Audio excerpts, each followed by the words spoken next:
Hello guys, welcome to my channel আর life মোমেন্টসে তোমাদের সবাইকে স্বাগত।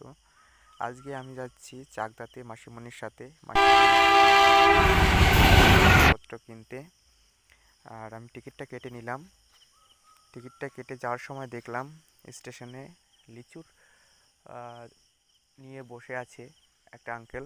লিচুগুলো প্রিপেয়ার করছে বাজারে বিক্রি করার জন্য। তো আমি আঙ্কেলকে জিজ্ঞাসা করলাম যে কিলো কত করে, কিলোতে কতগুলো থাকে। বললো 1 কিলোতে প্রায় অনেক সময় 50টাতে হয়, অনেক সময় 60, কোনোটায় 100টাও থাকে।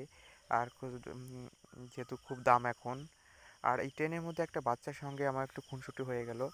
বাচ্চাটা আমাকে দেখে আমি প্রথমে একটু ভাবলাম যে কি হবে না হবে, তবে ওর সাথে আমি দুষ্টুমি শুরু করলাম।